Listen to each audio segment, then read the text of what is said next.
దయచేసి గమనించండి. నువ్వు రక్షింపబడిన తరువాత నీకు దేవుడిచ్చిన బాధ్యత ఏమిటంటే, రక్షింపబడిన నువ్వు వెళ్ళి అనేక మందికి రక్షకుణ్ణి పరిచయం చేయాలి. అనగా రక్షింపబడిన నువ్వు అనేక మందిని రక్షణలోనికి నడిపించాలి. దానిని ఏమంటాం మనం? ఆత్మలను సంపాదించటం. అనగా యేసుక్రీస్తు చేపలు పట్టేటటువంటి పేతురుని, యోహాన్ని, యాకోబును, అంద్రయను వీళ్ళందరినీ కూడా యేసు ఏమని చెప్పి వారిని పిలిచాడు? రండి, నేను మనుషులను పట్టే జాలర్లుగా మిమ్మల్ని చేస్తాను. వీళ్ళు చేపలు పట్టేవాళ్ళు, కానీ ఏమన్నాడు? ప్రభు, మీరు చేపలు పట్టేవాళ్ళుగా కాదు, మనుషులను పట్టేటటువంటి జాలర్లుగా మిమ్మల్ని చేస్తాను. ఈ చేపల ద్వారము దేనికి సాదృశ్యమో తెలుసా? ఆత్మల రక్షణకు, ఆత్మల సంపాదనకు సాదృశ్యంగా ఉంది. సంగమా, నువ్వు రక్షింపబడినట్లయితే ఆ తర్వాత నీ జీవితంలో కనిపించాల్సినటువంటి విలువైన ఆత్మీయ లక్షణము ఏమిటో తెలుసా? మరొకరిని నువ్వు రక్షించాలి. అనగా పాడైపోతున్న పాపిష్టి అలవాట్ల చేత జీవితాన్ని నాశనం చేసుకుంటూ నరకపు పొలిమేరల్లో తిరుగుతున్న నీ కుటుంబ సభ్యుడే కావచ్చు, నీ భర్త కావచ్చు, నీ భార్య కావచ్చు, నీ బిడ్డలు కావచ్చు, నీ బంధువు కావచ్చు, లేక నీ తోటి స్నేహితుడు కావచ్చు, ఎవరైతే పాప బంధకాల చేత బంధించబడి శాంతి సమాధానాలు లేక ఇష్టానుసారంగా జీవించి కష్టాలు కొని తెచ్చుకుంటున్న వాళ్ళు మన చుట్టూ చాలామంది ఉన్నారు. ప్రతి ఒక్కరికి ఉన్న ఆశ ఏమిటి? బాగుపడాలి. బాగుపడాలి అని ఆశ ఉంది, కానీ ఎలా బాగుపడాలో, ఎవరు బాగు చేస్తారో, ఎక్కడ బాగుపడే అవకాశం ఉందో వాళ్ళకు తెలియదు. నువ్వు బాగుపడ్డావు కదా, నిన్నెవరు బాగు చేశారు? ప్రభువు బాగు చేశాడు. ఎక్కడ బాగు చేశాడు? నువ్వు ఎక్కడైతే వాక్యం విన్నావో ఆ వాక్యము ద్వారా నీ జీవితంలో ప్రభువు మార్పును తీసుకొచ్చాడు. కాబట్టి నువ్వు చేయాల్సింది ఏమిటి? బాగుపడిన నువ్వు 10 మంది బాగును కోరుకోవాలి, 10 మందిని రక్షించేవాడిగా ఉండాలి. ప్రపంచ చిత్రకారులు ఎగ్జిబిషన్లో పాల్పంచుకుంటున్నారు. వాళ్ళకున్నటువంటి గొప్ప నైపుణ్యతను ఉపయోగించి వాళ్ళు చిత్రాలు గీశారు. అలా చిత్రాలు గీస్తున్నప్పుడు best place, second best place, third best place, అంటే first place, second place, third place, వాటిని ఫైనలైజ్ చేశారు. ఒక చిత్రం ఏమిటంటే, ఎత్తైనటువంటి కొండపై నుంచి లోయలోకి అమాంతంగా నీళ్లు పడుతున్నాయి. వాటర్ ఫాల్స్ అంటాం కదా, ఎత్తైనటువంటి కొండలపై నుంచి నీళ్లు మాంతంగా కింద పడుతున్నాయి. ఆ శబ్దం చాలా భీకరంగా ఉంది. ఆ పడేటటువంటి స్పీడ్ కూడా చాలా ఒత్తిడితో కూడినటువంటి స్పీడ్ అది. అలా చక్కని వాటర్ ఫాల్స్ వేశాడు. వేసి ఆ వాటర్ ఫాల్స్ పక్కన ఒక చెట్టు ఉంటే, ఆ చెట్టు కొమ్మన ఒక గూడు ఉంటే, ఆ గూటి బయట ఒక పక్షి ప్రశాంతంగా ఆ కొమ్మ మీద కూర్చొని ఉంది. అది ఒక చిత్రకారుడు వేశాడు. ఏమిటయ్యా అంటే, ఎదురుగుండా ఎంత ప్రమాదకరమైన వాటర్ ఫాల్స్ ఉన్నప్పటికీ కూడా ఆ పిట్ట, ఆ పక్షి ఎంత ప్రశాంతంగా ఉందో అనేది తెలియచేయాలని చెప్పి ఒక చక్కని చిత్రాన్ని వేశాడు. మరొకడు మరొక చిత్రం వేశాడు. కానీ ఫస్ట్ ప్లేస్ దేనికి వచ్చిందో తెలుసా మీకు? చెప్తా వినండి. ఒక పడవ ప్రమాదంలో పడింది. ప్రమాదంలో పడినటువంటి ఆ పడవలో ఉన్నవాళ్ళు మునిగిపోతున్నారు. అలా మునిగిపోతున్నప్పుడు ఒకడు ఆ పడవను చేరుకొని, ఆ పడవను తలక్రిందులుగా ఉన్న పడవను సరిచేసి ఆ పడవలోకి ఎక్కాడు. మునిగిపోతున్న మరొకడిని చేత్తో పట్టుకుని పైకి లాగుతున్నాడు. ఆ పైకి లాగుతున్నటువంటి దృశ్యం ఆ చిత్రంలో ఒక చిత్రకారుడు వేశాడు.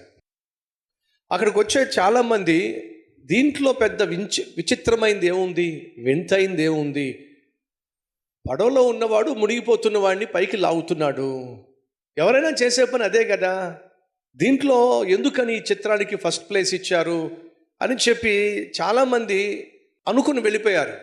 ఒకడు మాత్రం అలా కాదు, దీంట్లో ఏదో దాగుంది, ఏం దాగుందో చూద్దాము, ఎందుకని ఫస్ట్ ప్లేస్ వచ్చిందో చూద్దామని చెప్పి దాన్ని జాగ్రత్తగా పరిశీలన చేస్తే, ఒకడేమో పడవలో ఉండి పైకి లాగుతున్నాడు ఒక చేయి పట్టుకొని, పైకి వచ్చేవాడు పైకి వస్తున్నాడు, కానీ తన మరొక చేత్తో లోపల నీళ్ళలో ఉన్నవాడిని పైకి తీసుకొస్తున్నాడు.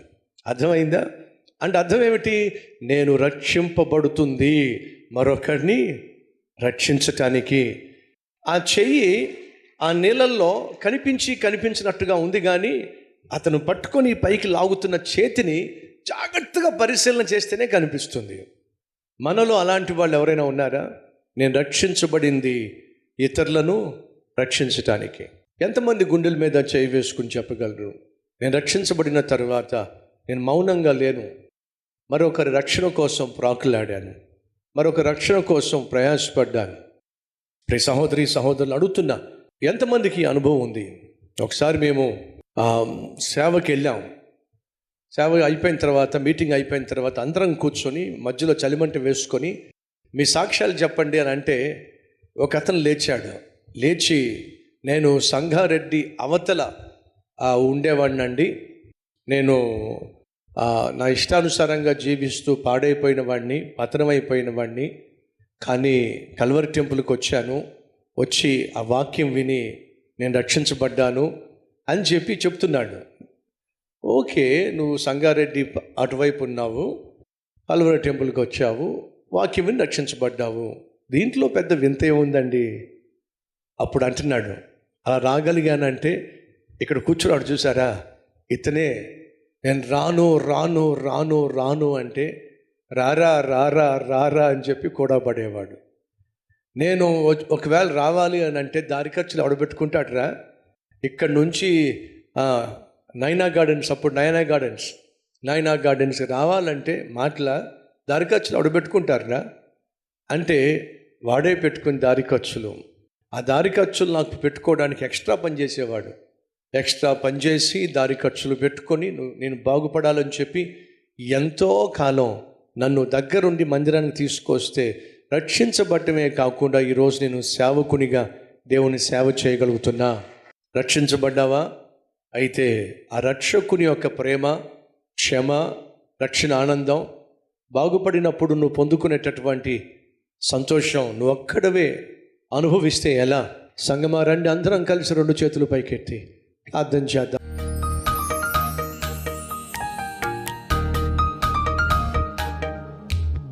పరిశుద్ధుడు అయిన ప్రేమ కలిగిన తండ్రి, మా రక్షణకు ఆధారం నువ్వే నాయన, మా రక్షకుడవు నీవే నాయన. రక్షింపబడిన మేము మౌనంగా ఉంటే నాయన, రక్షింపబడవలసిన వాళ్ళు రక్షింపబడకుండా నరకానికి వెళ్ళిపోతారే. రక్షింపబడిన ప్రతి ఒక్కరూ నాయన రక్షకుణ్ణి పరిచయం చేయాలి, రక్షణలోనికి నడిపించాలి తండ్రి. ప్రతి ఒక్కరు నాయన మరొకరు బాగుపడులాగున వారిని ప్రభువా సత్యములోనికి నడిపించే కృపనివ్వండి అయ్యా. నీ సన్నిధికి నడిపించే భారాన్ని ఇవ్వండి అయ్యా. ఎవరినైనా నువ్వు బాగు చేయగలవు. ఎంత పాపిష్టి అలవాట్లు ఉన్నా వాటి నుంచి విడిపించగలవు.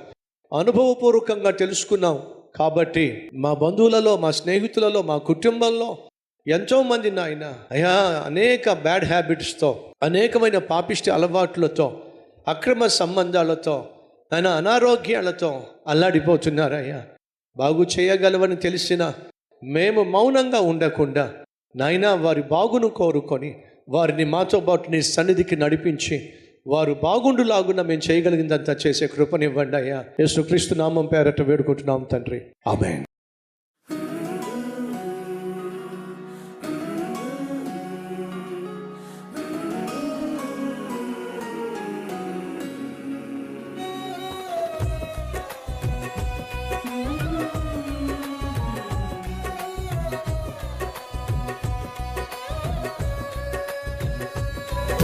ఫ్రెండ్స్, ఈరోజు అందించినటువంటి క్లుప్త సందేశం మీకు ఆశీర్వాదకరంగా ఉంటే లైక్ చేయండి, 10 మందికి షేర్ చేయండి.